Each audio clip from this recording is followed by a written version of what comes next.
Asante, another fantastic episode. Oh God, I guess I'm not watching the Super Bowl this year, Asante. No, you're going to skip it. I hear a lot of people talking tough, like, "Oh, I'm not going to watch the Super Bowl." Well, then what are you going to do that Sunday when everybody else is watching the Super Bowl? You know what I'm going to do? I'm going to do a Champions do, Asante. I'm going to Disneyland. Are you really? Yes. I will be at Disneyland on Super Bowl Sunday. So if anybody wants to join me, feel free to reach out, send me a DM or something. Like I will be more than happy to ride any of the cool rides. Probably be in California Adventure, that park. So come see me. That's probably the best day, one of the best days of the year to go to Disneyland. Hell yes. I'd imagine you'll be able to get on a lot of rides with very minimal wait time. Hell yeah. I'm going to enjoy the hell out of it. So I already had a plan. This was a plan that started from the beginning. I'm like, so best case scenario for me is have the Chiefs and the Philadelphia Eagles, two teams I just would not, I wouldn't watch for, I'm obviously not watching it for free. I was going to say I wouldn't pay to watch, but I definitely wouldn't do that. And I wouldn't even watch it for free. Lined up perfectly. Now I have no guilty conscience for not watching the Super Bowl. The only reason maybe I would consider maybe not watching, but being in the presence of the TV being on, broadcasting the Super Bowl is if I was invited to like a party. Like if someone said, "Hey, listen, I got this killer party going on for Super Bowl. We really want you to be there." I would seriously think about it. But as of today, and I booked the reservation already because you have to do that now, I am going to be one of the people that will be riding endlessly at Disneyland. Someone please invite Craig to a Super Bowl party. Yeah, no, don't invite me because there is a part of me that really wants to go to Disneyland. And to be honest, dude, I can't bear to watch this episode. This episode, it really feels like an episode. I can't bear to watch the Super Bowl again. Didn't we? When we were in Miami, right? We went down to the Super Bowl in Miami to do podcasting. Wasn't that the Chiefs and Eagles? No, I think that was Chiefs Niners. That was the first one. Oh, that's right. Yeah, that was with Jimmy, quarterback for the Niners. Mm-hmm. Yeah, so I'm sure. What do you got? You have plans for the Super Bowl? You going to watch it? I think I'm going to go over a friend's house and watch the game. I was rooting for the Bills in the AFC Championship, but I think that if there's any team that could beat the Chiefs in this iteration, it would be the Eagles. They have an incredible roster. Like their defensive line is really good. Their linebacker is good. They got Saquon going crazy on offense. So I am looking forward to seeing how this plays out. But with the Chiefs, you see the total package of having an elite quarterback, having like a solid go-to receiver in Travis Kelce, but then the importance of having really great coaches, because I feel like every week or in every important game they talk about Spags drawing up some blitz at the right time. They don't make a lot of penalties. So I hear like people talk about the conspiracy stuff. There were some questionable calls. I felt like Dalton Kincaid got the first down before they even had to do that Josh Allen tush push. But I think this will be a great matchup between the Eagles, who might be the most talented team collectively in the NFL, versus the Chiefs, who arguably have the best quarterback in the league and the best coaching staff in the league. Yeah, agreed. I think on paper it's a good matchup. I think in the end it's probably the best. Aside from, I really would like to see. I would have liked to see Detroit in there. I felt like Detroit had a really great opportunity to be there, but they had some injuries, right, on defense. Yeah. So that was tough. But, in the end, I guess on paper for the teams that were there, it's probably the best matchup football-wise. But to be honest with you, dude, listen, I'm tired of – I said this before. Like, I'm tired of the Chiefs. I'm just tired of the Chiefs. And you know what? This is really kind of, you think about it, the reason why I think a lot of people will watch is because you have people that are on two sides of the coin. They're going to love it. They're Chiefs fans. They're diehards. They want to see their team win. Then you have the people that are casual football fans and want to see the cut to Taylor Swift in the suite, hugging, Kelsey's mom and all that jazz. Then you're going to have the other people who just want to see all the antics that surround the Super Bowl commercials, the Eli Peyton kick for, FanDuel and all that jazz. And then you're going to have the people that watch it because they just want to see something bad happen, or they just like screw this because they got to see something bad happen to Mahomes, or see Mahomes lose, or whatever, or the Chiefs lose.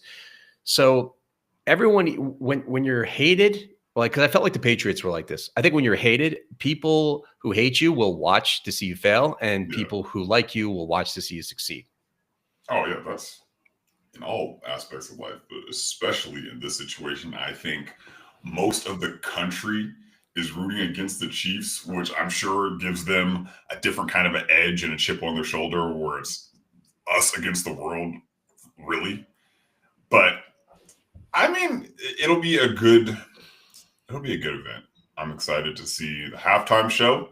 Kendrick is going to perform, and it sounds like the NFL is not going to block him from performing "Not Like Us." So I'm excited to see how Nice. that spectacle plays out. Yeah, let me know. Maybe I'll tune in for that. Yeah, come on, just We'll watch see. the game, Craig. Yeah. No. I don't know. We'll see. I don't think so. I made a promise. I got to stick to my promise. But I'm interested. There were some like over under odds on what the first song Kendrick Lamar would play at halftime. So I believe you could pretty much bet on anything Ooh. in the Super Bowl. My 12-year-old son was going over the odds with me because I just hopefully doesn't become a future degenerate. I'm going to make sure that it does not happen. But he's big into the gambling. He likes sports, so he likes to think that there's money in sports intrigues him, which could be I disastrous. think he's on the path, and he likes stats too, right? And he loves stats. Yeah. So I am totally screwed. Like, I really need to be very careful with what I do around him regarding sports. And thank God I reside in a state that it's illegal to gamble. So, Well, I saw that Prize Picks commercial where they explicitly call out, like, yeah, you can do it in California too. yeah, exactly. You can't do anything in California. Well, it depends on what you want to do. Not Well, gamble, yeah. at least. I'm lucky that I never really caught that itch to sports gamble. Yeah, it's not. I think for like the sports fan, there's levels to it, right? I think if you want to make some, I know guys that go and gamble $1 a game. Like there's really low stakes. And they just do it because it creates a little interest and makes watching the games bearable. Like if I had a big bet on the Super Bowl, I may watch it, even though I'm totally against being part of any of it. But I don't know, dude. Like, it's fun. I enjoy it. Unfortunately, I really can't do it. So I look forward when I can travel and then jump on like one of the betting apps. So that's about it. Yeah, I think the most I've done, like if I've been in Vegas, I've put like a $20 bet on a team or something like that. But that's it for me. I would much rather spend money than gamble it away. Makes sense. I get it. Yeah. And I got a question for you. I need some advice. So anyone looking maybe to start a side hustle, I talked about this, about how I'm starting a card investing business side hustle, right? And see where it goes from there. So what I want to do is, a lot of times when you speak to people and they're going through, a change professionally, right? Like they start from the bottom and then you work your way up. And the people who do have success, I always feel like you see the end product. You don't see the process, right? Because the process is actually kind of what you have to fall in love with and what you have to get really good at and consistent with, just like anything else. So I'm thinking of starting some type of social media channel, page, whatever, just documenting the process, keeping it super cash, just saying, hey, listen, this is what I'm doing. This is my goal. This is where I'm at. And just like documenting the process to show people like maybe the not so glamorous side. And when things go sideways, like kind of showing people, hey, listen, it's just like anything else. This is not, all like, hey, here's big cash, in the card space, like owning these big cards and selling these big cards for big money and all that jazz, but showing like the grunt work, the dirty work. I like it. I think people would get a lot of value in that, and just seeing the day-to-day consistency that you have to put in to put yourself in a position to succeed. And then even if you do all those things right, some things still fall through the cracks and some things don't go right, and you have to navigate and find out how to make it successful. That's important. I think with starting a side hustle like that, or whatever you're interested in, you have to find other people that are also already doing it, so that you can build a community and then lean on other people for resources and information, because maybe you're running into something that they have already dealt with, or maybe you experience a problem that they haven't dealt with at all. So you guys can collaborate and work through it together, and then your experience helps them. But yeah, it's all about finding the right people to support where you're trying to go. Yeah. You've already done that, right? Yeah, I've already done it. I have a friend of mine that's been doing it that I just happened to find out through like I just reached out to him and I'm like, "Hey dude, do you have any?" He's like, "Oh dude, I've been doing this for like 3 years." I'm like, "What?" So it just kind of like, signs present themselves. It just worked out really well. And it's awesome. He's an amazing resource and dude. So I really appreciate him. But yeah, that's the important part about community, right? Super important. And you really can't go at it alone because there's so much more. I think, you're learning from other people's mistakes and highs and lows of what worked, what didn't work. And then also too, just kind of taking the journey together because there's also an accountability component, right? Yeah. And that's huge. Like I find that there's more people that crave accountability and less that are self-accountable, but like that's also important that you stay consistent.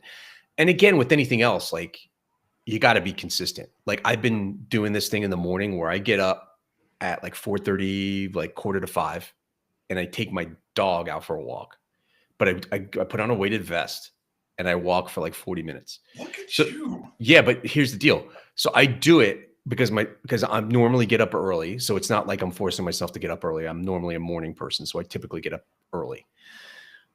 Everyone's typically sleeping, right? So I have the time, right? And I'm not getting distracted. So and there's nobody out. There's nobody out and it's dark, right?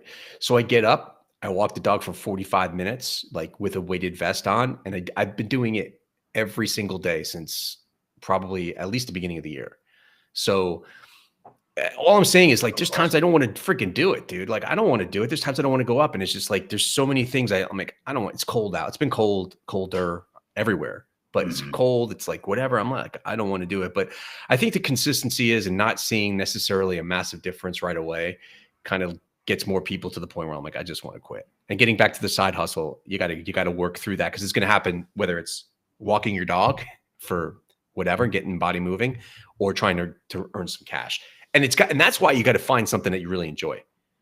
Like if you're doing something just to make money, I would say that the majority of time it's going to fail because you have to enjoy the actual getting up in the grind. If you don't enjoy the grind, it's tough. And yeah, getting back to community, that is not a break glass in case of emergency type of thing, but it's definitely a massive resource for success.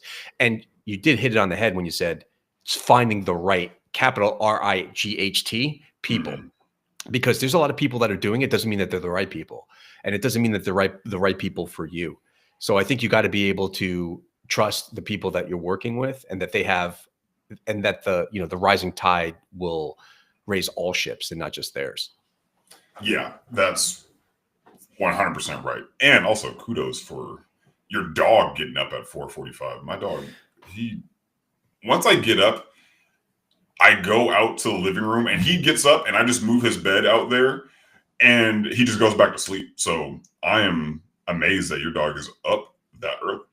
Oh yeah, and I don't know if it's just because he's been getting up that early, but he gets up. It's the same routine. Like he gets up, then he starts I get to whimper once in a while. So he wants to go out that early. Oh, he wants to go out. Yeah. Oh my, good for him. Yeah, he's excited. Like he gets all like it's like fun time. And for me, I'm like a morning person, so I have a lot of energy in the morning. So it's like kind of it's kind of like it's a match made in heaven, so to speak. But I have to but here's the key. Like the one thing I have to do to make sure that it happens. So it's about setting up your structure and process. Like I have to go to sleep early. If I go to sleep late, if something happens where I go to sleep late, then I find that it's just harder for me to get up early, and it doesn't happen naturally like it does if I just get to bed on time. Yeah, I get that. But yeah, back to community. I felt this past week, I went up to a live speaking group event. So I joined this coaching group last year, and the guy who created it, Anthony Trucks, is a great speaker. He also played in the NFL. So I joined because we both have a similar background, and he's been doing it at a high level. So I wanted to learn from him.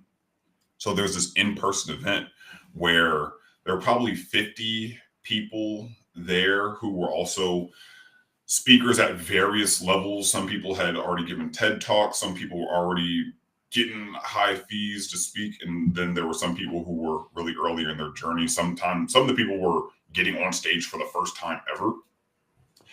But at the end of the event, he mentioned something where right now we all have this fuzzy feeling about all the things we learn, like we have all this motivation, but it's eventually going to dissipate.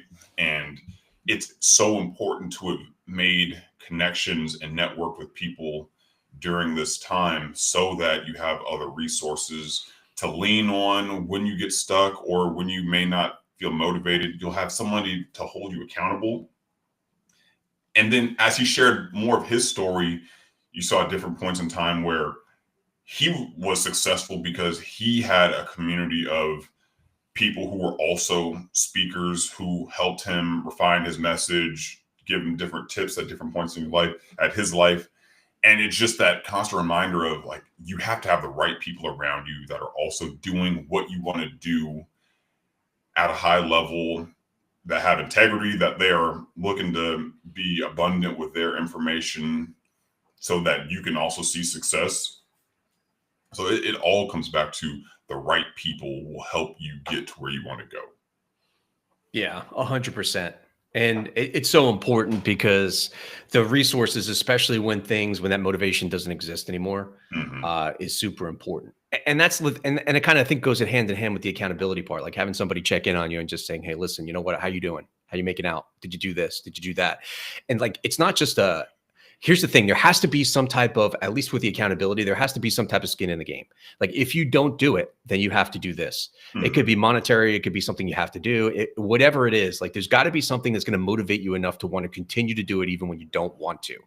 Like the penalty has got to be so great that you just don't want to do it, or it would make things really uncomfortable for you if you didn't follow through on what your accountability component was.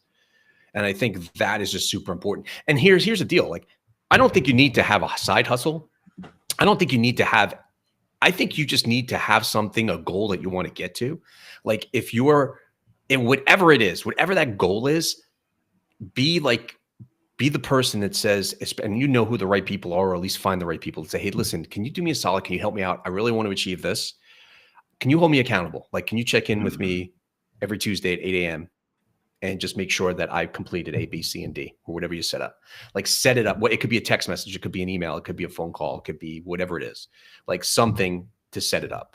And also too, which I've been starting to use or starting to implement, is like a habit tracker, like just making sure that I'm actually like checking boxes, because it makes me feel good to check the boxes and see that I completed it. And then when I start to see a string of walking with the vest and whatever, like it seems good. I'm like, holy shit, like I did it for how many days in a row? Like that feels pretty good. Like I feel like there's some consistency there.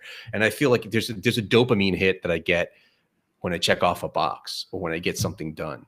So there's various ways that you can create a habit tracker or do that. I would definitely do it. And it doesn't have to start off with a million things. Like make it easy, but make it a little bit challenging, if that makes sense.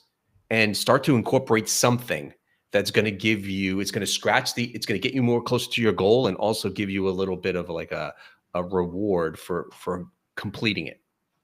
Is there an app you use to track your habit, or is it something that you write down in a journal? How are you tracking how consistent you've been? So I've been using, because for whatever reason, I have this thing with Excel spreadsheets. Like I'm pretty good with like making stuff, like whatever. So I created one where you just have these check boxes. You list your habits that you want to track. You know, for me, it's the walking to taking my supplements that I take, you know, drinking enough water, all those things, just to name a few. And I just boom, check the box, check the box, check the box. And here's another thing too. It's like, I don't give myself a guilt trip if I don't check the box. Right. But as long as there's, in the beginning for me, it was as long as there's more boxes that are filled as opposed to not filled, it's a win. Yeah. Right.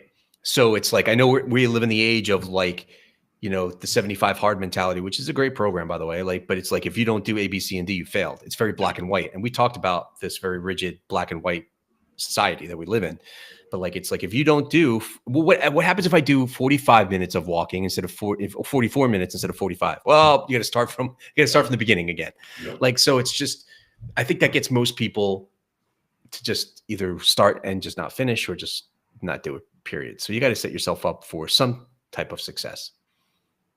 Yeah, it's like the argument of like, well, if you do it, then your mindset is off the charts. I think to that Kobe story when you were sharing of I think he was in China, and he was hosting a camp for a lot of high school basketball players out there, and he had them run some sort of conditioning drill, and it was like, if everybody touches the line every time, then everybody gets shoes. But if one person doesn't, then nobody gets shoes.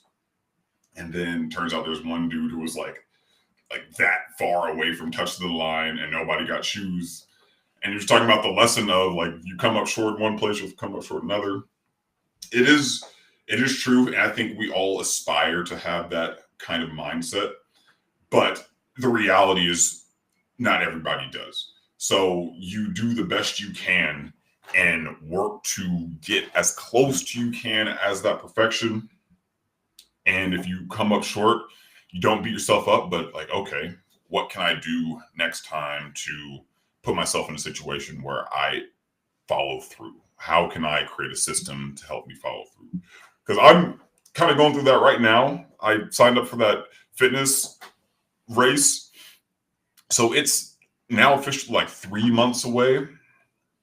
But last week, I didn't really get the exercise I wanted in because like my week was different with me being away at this event. And today, before we did this, I went and ran a mile and I did a little workout and I felt every bit of it.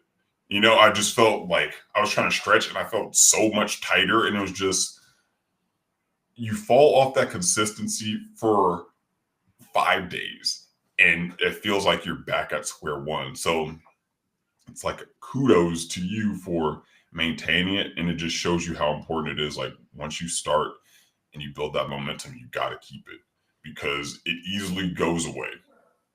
Yeah. And another thing too, as you were saying that, I was like, if I miss a day, it's okay. Cause I get another opportunity tomorrow. Mm-hmm. Right. Oh, so sure. it's not a failure, right? It's not a failure. But what I will say is the people that like, I think we are hands down, I think as human beings, we're just our worst critic. Like we often complain about like, and a lot of it, I don't, we could go down that rabbit hole another time of why maybe we become that way or have that predominant thought of being our worst critic or being very critical of ourselves. But I do believe like we are our worst critic. Like if we miss a day or we do this, like, oh, we failed, you're not going to be able to achieve it. So we just quit, as opposed to being encouraging. It's interesting. So I have to mention this. My wife is unbelievably positive. She's very, very, very optimistic and positive. She is an executive business coach. She coaches like business owners, executives, and stuff like that, right? To achieve success, both in the professional and personal in their lives. She grew up in a family that was very, very positive, went through a lot of negative stuff, especially her dad, but turned it around and said, listen, I'm doing it differently. I'm growing up. I'm teaching my kids just to focus on the positive instead of the negative. And it produced really big dividends for my wife, right? She's just super, super, super positive, right? And we got to talk about it, that like how growing up in a positive environment could be hands down one of the worst things that could ever happen to you. Because what happens is that you become you don't have that edge or that grit, or maybe the grit's the wrong word, but the edge or that darkness that people have. Because I think everybody in the world, like some of us or most of us have a darkness within us. And it's how we use that darkness. We either can have that darkness take us to a place that we don't want to be all the time, or we could use that darkness as motivation to want to really succeed and achieve our goal, right? That darkness is an important part of us. She necessarily didn't have it. So what happens is she finds herself being more so overgiving, maybe feeling like, aligning herself up with people who could potentially take advantage of her kindness, just more so like forgiving and not really holding people accountable and responsible for their actions, and more so finding excuses for that. And I love her for it. And it's amazing. But we were talking about this, and it's a good point to make, because just because you grew up in a positive environment doesn't mean that everything is going to be positive and you're going to have this amazing successful. You're always going to have to work through stuff. And in this case, it's kind of like the inverse, right? Yeah. Instead of working through the darkness, I'm working through, like, always looking at things through these rose colored glasses. But we all have, most of us have this darkness, and it's a choice that we have to make on how to use it. And I think there's a lot of people that are successful, and everyone that we've interviewed who's been super successful, whether it be a pro athlete, a professional, whether it be a serial entrepreneur, or whatever, has some type of darkness or had some type of darkness within their life that they used and turned around, found motivation and a lesson through it, and used it to help them achieve their success. Yeah, for sure. And no matter how positive you view things, you're going to run into some dark situations. And you feel like a lot of times people who grew up maybe in those harsher environments, who had to learn tougher lessons earlier, when they're faced with those obstacles later in life, they're more calloused and able to deal with it. Whereas, as you mentioned, you viewed everything through rose colored glasses. When something dark comes, it's off putting and you may have a tough time trying to navigate it.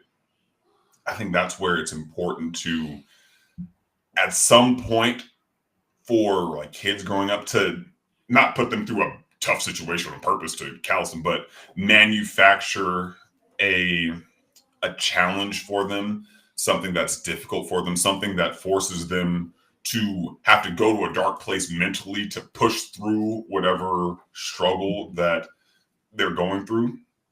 One of my buddies, he's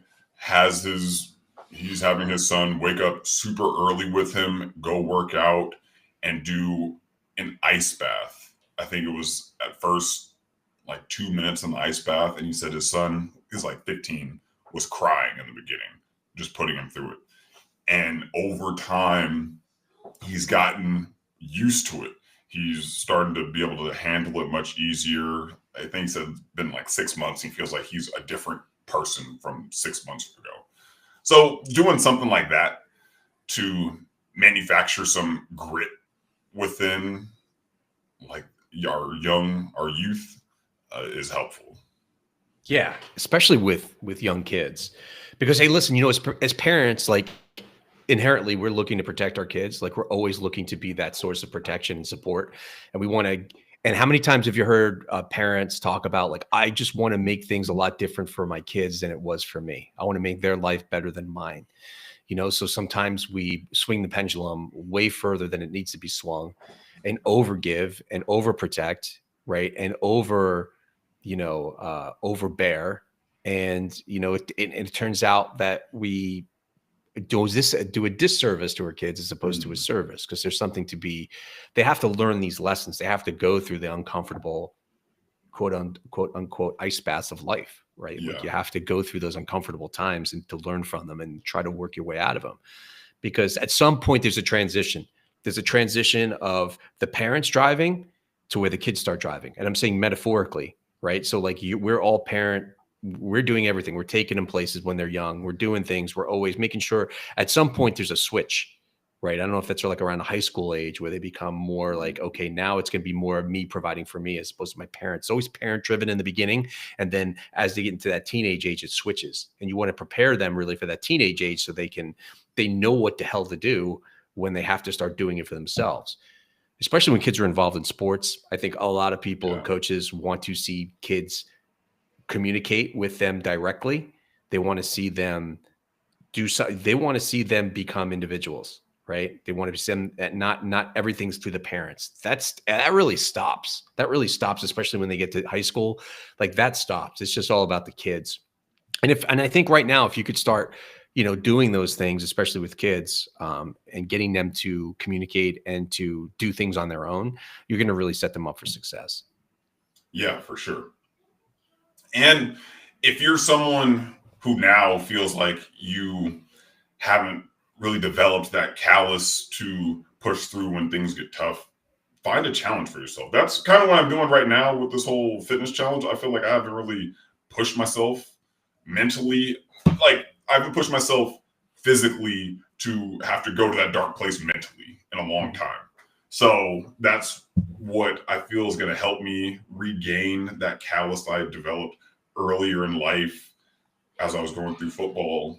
And, I feel like challenges really help reveal who we are. And if we don't like the position we're at, we can do something to improve that. And by pushing yourself and seeing what your actual limit is, reveals who you are. Yeah, 100%. It's so true. And you really have to, it's a battle for a lot of people. I had a conversation with a friend, and we got on the subject of meditation. We're talking about meditation. And it's not something I typically, do that often. And it's something I want to do, but I haven't had the discipline or the motivation or whatever you want to call it. Maybe more so the discipline to do it on a daily basis, because I've always thought of it maybe in a different way. Maybe I needed to change my perspective on it. But it was interesting because he works in the financial advising space and deals with a lot of people, right? Talks to a lot of people. And sometimes a lot of his potential clients like aren't the greatest to talk to. Like, you know what I mean? Like it's a tough industry to work in because you get a lot of rejection. Right. So anyway, he was saying that he does meditation. Like in the past, he's never done it, but he does it as a way to prime himself to get ready for the conversations he's going to have. And I was thinking about this the other day because I had when you go out there in the world and you're just like, you feel like you're frustrated at everybody and people are on edge and there's a lot of high emotions going on out there. Like if you feel like you're coming in contact with a lot of people who are pissed off or whatever it is, like it's a really great tool to help you prepare for going outside and doing your thing and talking to people and dealing with people, right? Because they're going to be those people that are maybe outside your community that you have to interact with. And they may not necessarily look at things the same way you do and may have the same values as you do. And you have to kind of really put yourself in a situation where you're not flying off the handle, where you're being, honestly, I think the people that are the most confident, the biggest leaders and the ones that are just like in a face of emotions, they're the ones that are emotionless or show no emotion. And they're just more so like action takers and they're not basing their actions on emotions. But listen, every single day you can get on any type of social media platform and see the worst of the worst. And you can condition yourself to believe that like when you see something going on, the first thing you should be doing is taking out your phone and recording it, or that you should be arguing and fighting with people because that's what people do. And you take it personally and let your emotions take control of you. Yeah. There have been so many people when they talk about their morning routines is don't touch your phone for the first 2 hours of the morning.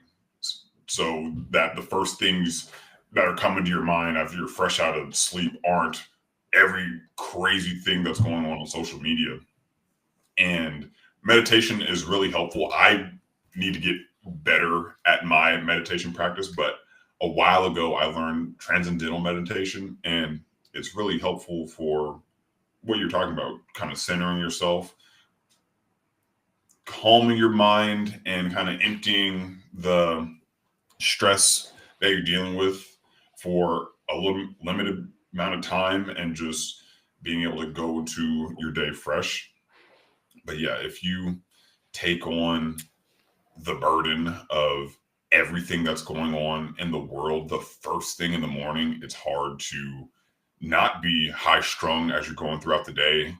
And maybe somebody cuts you off and you start to fly off the handle. Taking time in your morning to ground yourself, start with a walk with your dog at 4:30 in the morning, get a little workout in, get a sweat in, meditate a little bit, journal about how you want your day to go. And then feel like you're ready to take on whatever craziness comes your way. Yeah. And what's interesting about the walking with the dog thing? So, the thing about it is, I don't know if you've ever been in a situation where your mind is just like constantly working. And for me, sometimes when I get up in the morning, I'm thinking about the things that I have to do for that day. I start to hold on to things that I was thinking about yesterday. Like there's just some things I just need to work through right now. I'm not doing the meditation part to kind of just like work through those, in that type of state. But when I go out for my walk with the dog, I think a lot of negative thoughts. And I know this is kind of contradictory because a lot of people would say like, listen to a podcast, which I do, listen to a podcast when you walk or some music or whatever, but really more so just to fill yourself with positivity. But I take that 45 minutes or whatever it is, I take that 40 minutes and I thinking negative thoughts. Like I'm thinking about just like the stuff that is just, I'm purging it all out of my head. Like there's a lot of stuff that I wake up with. I give myself grace and I'm like, listen, for the 40 minutes that I'm going to walk, I'm just going to sort through all of this stuff. So think about it this way. I'm sorting it through, but at the same time, I'm active. So I'm like, I'm building up like this positive energy right behind me, just getting my body moving and my heart rate is up. I'm sweating. Like there's some like positive stuff that's coming out of it. And there's some exertion that's taking place. And I'm doing it just kind of like, I feel like, and this is just mentally how I do it, because it helps me kind of like purge my head. I just think it was like, as I'm pushing or walking up hills with the weighted vest and just like really moving myself and building up a sweat, I'm working it all out of me. Like I'm exercising the demons, like while I'm actually working. So I'm like physically working towards mentally getting rid of something. And in a way it's worked for me, because when I come back home and I'm done, I feel like there's a sense of like a reset, like a recharge. So it's like, I feel like, okay, and if I find myself waking up with thoughts, like I allow myself to do that in the morning. It's not all the time, but there are times I wake up and I'm like, you know what? All right, so I'm going to go out there. I'm going to do something that's pretty uncomfortable for me right now, getting up at 4:45 and walking for 45 minutes and doing hills and whatnot with a weighted vest on. But at the same time, I'm going to be like, you know what? Screw it. Then I'm just going to get rid of all the shit that I was thinking about. And the best part is there's nobody out. Like there's nobody out. So you can say what you want. You can do what you want. Like you can just like, for me, there's nobody out at that time. And it just gives you your alone space. You almost feel like you are alone, and you have the environment, and it's dark. You really can't see much. So there's really not a ton of distractions like externally. So it's just something that worked for me. And I allowed myself to do it. And I feel like it's contrary to what you probably hear from everyone else, but it just seems to work. Yeah, it's almost like an active meditation for you. Because with Transcendental, the way they teach it is all you're supposed to do is focus on a single mantra in your mind over and over and over again. And whatever thought comes to your mind, it's essentially stress. And you're supposed to view it as just a car going by. So as that thought comes up, it's like, okay, this is something that's stressful. All right, just kind of let it go and then just return to your mantra. Go again and again and again. And then something else may come up and it's like, all right, let that go again and go back to the mantra. That's all it is. And over time, you feel yourself just really get calm. You feel like your heart rate goes down significantly. And it's like 20 minutes and then you come back out of it. But what you're doing, it sounds more like an active meditation for you. Yeah, because I had to do something like, so it's harder for me to do that. And not to say that I want to do it. It's just hard for me to get myself to do it, which I need to change. I need to work towards. But I need to do something, right? And I've created this vision in my mind. I have a visual picture of myself in 2024. And I do not want to be that person anymore. Like, not that it was terrible, but I'm just like, okay, 2024 was this version of me. I need to do something different. Like there's so many times that I've gone into let's say a new year or a transition. I'm like, I need things to be different. And for the first 60 days, 30 days, things are, and then all of a sudden it just goes back to default settings. And I don't want to go back to default settings anymore. Like I'm really fighting against default settings. Like I don't want that stuff no more. Like, so when I look back and I'm taking metaphorically, I take my walk down the block. I look back, I'm like, I'm still at the house. 2024 guy is still at the house. And I'm walking far away from 2024 guy. And then when I return, that guy's not at the house anymore. Right. So I look back and be like, okay, dude, like old 2024 guy still standing on the porch. I'm not on the porch anymore. I'm moving forward. I'm moving far away from you. And then when I come back to just an empty porch, and it's just, and this is all obviously me, how I'm mentally trying to work through it. But like, I don't want that anymore.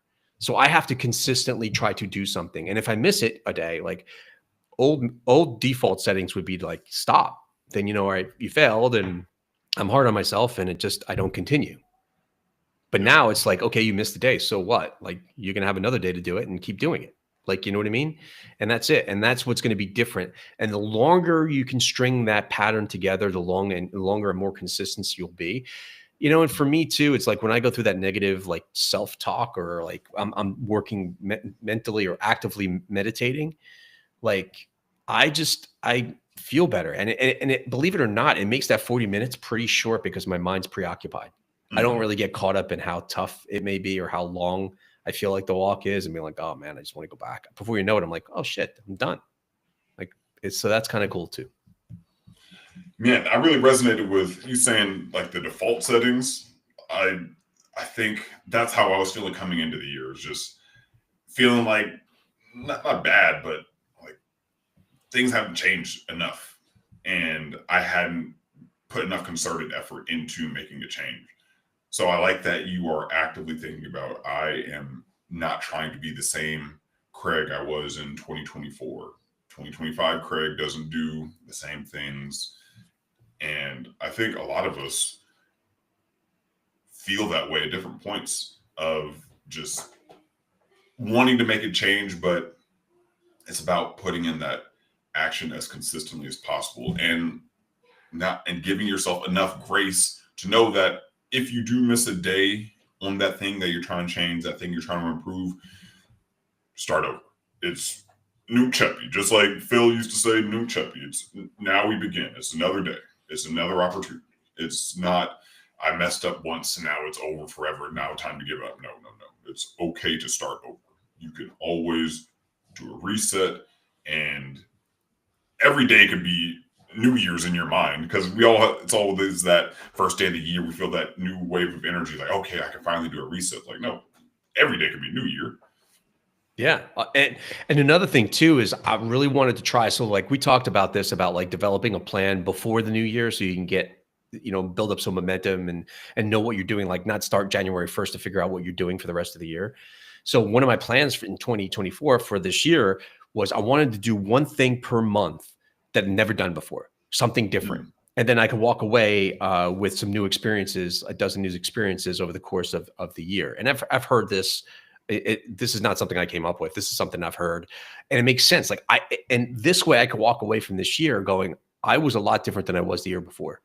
I did A, B, C, and D, and I created experiences, and I did things, because you're going to find every reason not to do any of those things. But like you have to schedule it. Like you have to put it on a calendar. I bought like one of those. Did you ever see those big ass calendars that Jesse Eitzer has? Not that he has. Yeah, he created this thing called the Big Ass Calendar, and it's a big calendar, and it has every day of the year on it. And you not schedule every day, but you schedule like your life first, like the things that you're going to do for yourself first. Put it on the schedule, like with like post-it marks, or like you write it down with one of those dry erase markers, and you plan out all the things you got going on that year, and then you work around those things. So those are automatically like locked into your schedules. Those are your non-negotiable things that are happening for you, whatever you got going on. And then you work around those. It forces you to do a couple things. It forces you to kind of audit what you have going on, or like what your plans are, and seeing it visually in front of you pays a bunch of dividends. One, for me, it's like, I got things to look forward to. Right. I got things. And it also gives you a sense of like, okay, like these are the things this year that I'm doing different than last year. These are the things that I'm looking forward to. These are like, I have stuff planned. Like, I feel like there's a sense of like empowerment, knowing that I'm actively taking a step in producing things or creating things in my life that I could look forward to, that are going to be different than last year, that are going to be moving me forward. Could be like, hey, I'm going into the speaking engagement in July, and you map it out for the whole week, or I'm doing this and doing that. And it's just like, dude, I got stuff going on. Like, man, I'm excited about this year. It gets you excited about like what you got going on, as opposed to you just trying to figure things out on a daily basis. It's just kind of like, why do most people kind of fail when it comes to like to eating right? It's because you're not preparing for it, you're not planning for it. And then you just kind of let the day decide what it's going to happen. And it usually winds up with bad choices. Yeah. So it's the same thing. It's like, if you plan for it ahead, you're going to wind up doing a lot of things and see it visually. That's going to make a massive difference in your life and get you to a different spot than you were the year before, and not go back to default settings. Yeah, that's awesome. I really like the idea of having everything planned out so you can visually see.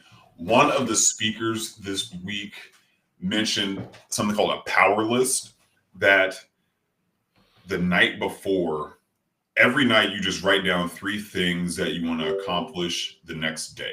Never anything more than 3, but you make a plan for tomorrow today.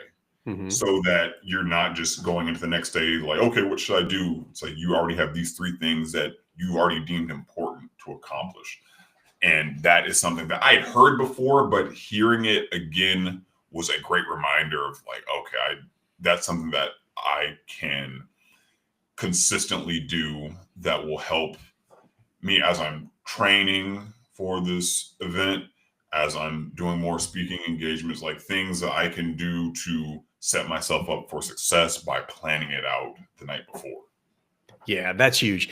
And that's a really big thing that I've just recently started to do, really more so towards the end of this year, planning for 2025, was planning your day out. Like, I think if you plan your day out, it doesn't have to be long. If you take a couple things and like those 3 things are great because it's digestible, it's doable. Like, hey, these are the things that I need to get done and want to get done. And however, if you write it on a whiteboard, if you write it on a piece of paper, like I like the whiteboard idea just because it's in your face and you see it. Yeah. You know what I mean? Or having something up on a wall where it's just like you're reminded of it constantly, because a piece of paper could get covered or something could get lost or pushed aside.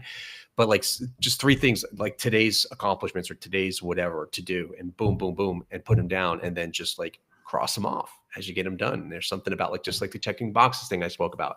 So yeah, that's huge. That finding the right people that support your values and your goals and the community component of it, huge. Yeah, I think that's super important.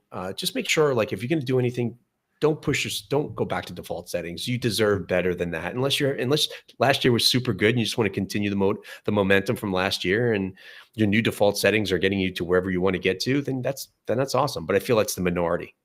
Yeah, for sure. Man, that the lasting message you want to leave for the people today? That's all I got. I'm exhausted. Yeah, I mean, I echo a lot of what you're saying.